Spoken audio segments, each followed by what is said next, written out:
On today's episode of Film Friday, we're going to take a look at the black and white film from Five Below and see if it's any good.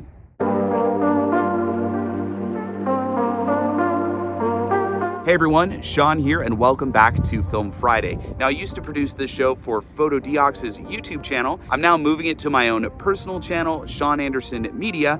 It's still gonna be the same show, it's just gonna be on my personal channel. And in today's video, like I said in the intro, we're taking a look at this film. This is black and white film from, believe it or not, Five Below, the dollar store. This film was only a couple bucks and it doesn't have many shots in it. It's only like 12 exposures, but it was super cheap, so I thought it would be worth trying. And in today's video, we're gonna be loading it in the RETO Ultra Wide and Slim. This is a clone of the Vivitar Ultra Wide and Slim. It's pretty much the same exact camera. The images look just as good as the Vivitar Ultra Wide and Slim.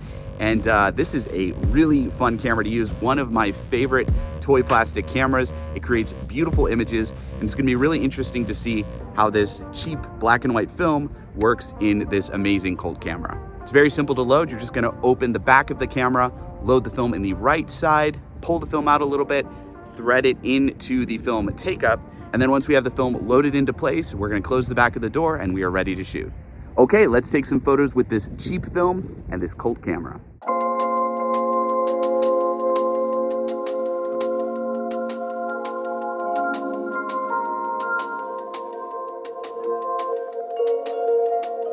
So one weird thing about me, I am not right eye dominant, I am left eye dominant, even though I'm right-handed. So that basically means when I'm shooting photos, I'm not doing this, which is what most photographers do. I'm putting it on my left eye, so I'm completely mushing the camera against my nose, which means I get weird nose streaks on all of my cameras. It's really gross, but what are you gonna do? I'm left eye dominant.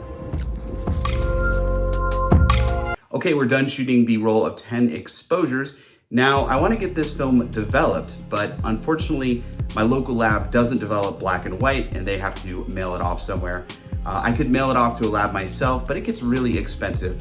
So I'm gonna go the shortcut. I'm gonna use this super expired monobath developer, and I'm gonna develop this in a canister myself. And you can see I have used this monobath a lot. There's a lot of film sludge in there. So hopefully this stuff works. Hopefully I don't completely destroy my dollar store film. Now, monobath isn't the greatest way to develop black and white film. You do lose some quality, you do lose some resolution, but it's definitely easy and definitely cheap. And I just wanna kinda get this done, so let's try it out. I've got my film loaded in its film developing canister, and I'm going to use this super expired FPP Super Monobath developer. Basically just make sure it's the correct temperature, around room temperature. You pour it in for a certain amount of time and then just use some water to wash the film, and then you dry the film and you're ready to go. Okay, we're gonna start by pre-washing the film. We're just gonna pour some water in here.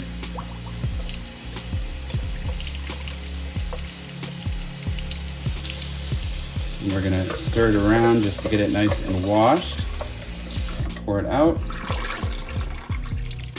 Then we're gonna pour like 11 ounces in here for developing.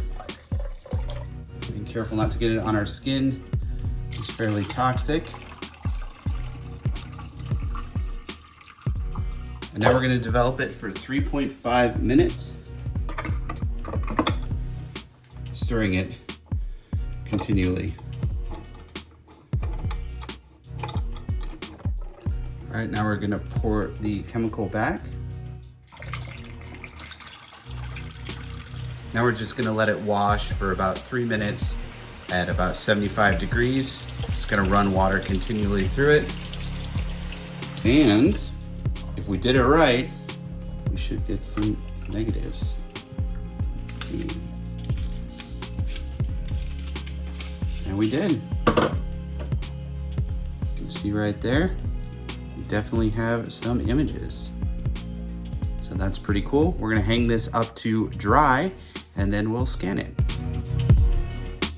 And here are the final results. These are the film negatives that I scanned in my Epson flatbed film scanner. And right off the top, you can tell this isn't the highest quality black and white film. It's very contrasty, very grainy, and a little soft, which is partially due to the Monobath developer. Monobath kind of takes the edge off your black and white film. It kind of mutes it and softens it a bit, so I could have gotten better results if I had developed this traditionally. But I'm still happy with the results. Plus, I was going for a more lo-fi, atmospheric, moody feel with these shots, and I feel like the combination of the film, the camera, and the Monobath developer helped me create just the look I was looking for. As you can see, we got some pretty interesting photos with this film. It's not the greatest black and white film. It is fairly lo-fi. And like I said, you don't get a lot of exposures with the film, but it is pretty cheap. You can pick it up at Five Below, and I think it's worth playing around with. If you have any questions about anything I said in today's video, comment below. I'd love to help you out. Also, click right here to subscribe to my personal channel, and I'll see you next time.